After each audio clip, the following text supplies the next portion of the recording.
ఈరోజు ఒక మంచి ఎగ్ కర్రీ రెసిపీతో మీ ముందుకైతే వచ్చేసానండి. నార్మల్గా ఎగ్ కర్రీ కాకుండా ఇలా కొత్తిమీర పచ్చికారంతో ఎగ్ కర్రీ చేసామంటే చాలా టేస్టీగా ఉంటుంది. ఈ కోడిగుడ్డు పచ్చికారం కర్రీ చపాతీలోకే కాకుండా రైస్లోకి కూడా చాలా బాగుంటుంది. చూస్తుంటే మీకు కూడా తినాలనిపిస్తుంది కదా.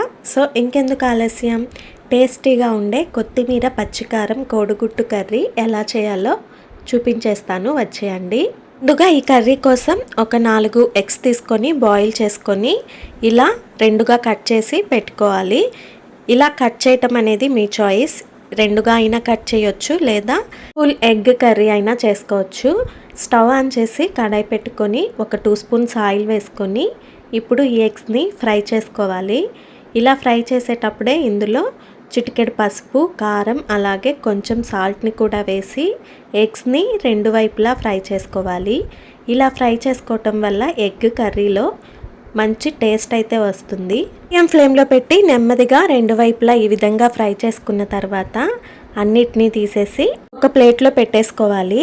తర్వాత కర్రీ కోసం పేస్ట్ని ప్రిపేర్ చేసుకోవాలి. ఈ కర్రీ కోసం ఈ పేస్ట్ని వేయటం వల్ల మంచి గ్రేవీతో పాటు టేస్ట్ కూడా యాడ్ అవుతుంది. ఈ గ్రేవీ కోసం అల్లం, వెల్లుల్లి అలాగే ఒక 3 పచ్చిమిర్చి, కొంచెం కొత్తిమీరని ఈ విధంగా తీసుకొని మిక్సర్ జార్లో వేసుకొని ఫైన్గా పేస్ట్ చేసుకోవాలి.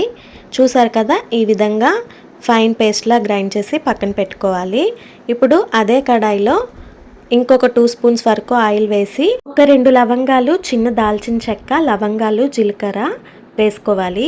తర్వాత ఒక రెమ్మ కరివేపాకు, సన్నగా కట్ చేసిన ఒక 2 మీడియం సైజు ఉల్లిపాయలను వేసేసుకోవాలి. ఆనియన్స్ కొంచెం ఫ్రై అయిన తర్వాత ఇందులోనే ఒక 2 టొమాటో పీసెస్ని కూడా యాడ్ చేసుకోవాలి. ఇందులోనే ఇంకో 1 స్పూన్ వరకు సాల్ట్ అలాగే ఒక 1/2 స్పూన్ వరకు పసుపుని వేసేసుకొని ఒకసారి మొత్తం కలిపి మూత పెట్టేసి ఒక 1 మినిట్ పాటు కుక్ చేసుకోవాలి.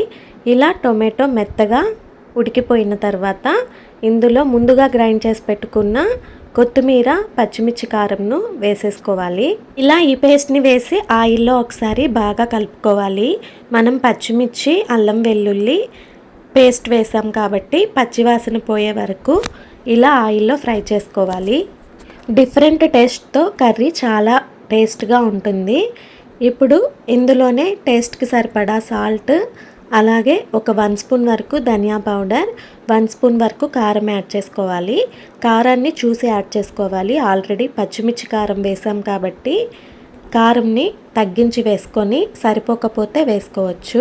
మరొకసారి మొత్తం మిక్స్ చేసుకున్న తర్వాత ఈ మసాలాలన్నీ ఒక 1 మినిట్ పాటు ఫ్రై చేసుకోవాలి.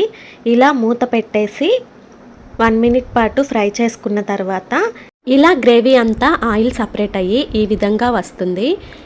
ఇప్పుడు ఈ గ్రేవీకి సరిపడా వాటర్ని యాడ్ చేసుకోవాలి. ఒక స్మాల్ గ్లాస్ వాటర్ని వేసుకొని ఇంకో 2 మినిట్స్ పాటు కుక్ చేసుకోవాలి. వాటర్ వేసుకున్న తర్వాత ఒకసారి మొత్తం మిక్స్ చేసుకొని సాల్ట్ ఏమైనా సరిపోకపోతే యాడ్ చేసుకోవచ్చు. కారం మాత్రం సరిపోతుంది. ఇప్పుడు ముందుగా ఫ్రై చేసి పెట్టుకున్న ఎగ్స్ని కూడా వేసేసుకొని ఒకసారి మిక్స్ చేసుకొని ఇంకో 1 మినిట్ పాటు కుక్ చేసుకోవాలి. ముందుగానే ఎగ్స్ని వేసేసుకోకూడదు. గ్రేవీ కొంచెం చిక్కబడిన తర్వాత ఎగ్స్ని యాడ్ చేసుకొని ఒకసారి మొత్తం కలుపుకొని ఈ విధంగా తర్వాత మూత పెట్టేయాలి. ఎప్పుడు చేసేలా కాకుండా ఇలా డిఫరెంట్గా ఒకసారి పచ్చికారంతో ఎగ్ కర్రీ చేయండి, చాలా బాగుంటుంది. చపాతీకి కూడా బెస్ట్ కాంబినేషన్గా ఉంటుంది. ఫైనల్గా కొంచెం కొత్తిమీరని యాడ్ చేశాను. థిక్ గ్రేవీతో ఎమ్మీగా టేస్టీగా ఉండే ఎగ్ కర్రీ రెసిపీ రెడీ అయిపోయినట్టే. వీడియో కనుక ఫస్ట్ టైం వాచ్ చేస్తున్నట్టయితే లైక్ చేసి ఛానల్ని సబ్స్క్రైబ్ చేయండి. అలాగే మీ ఫ్రెండ్స్ అండ్ ఫ్యామిలీ మెంబర్స్కి షేర్ చేయండి. నెక్స్ట్ వీడియోతో ఇంకో మంచి రెసిపీతో మళ్ళీ కలుద్దాం. అప్పటి వరకు bye bye. Thanks for watching.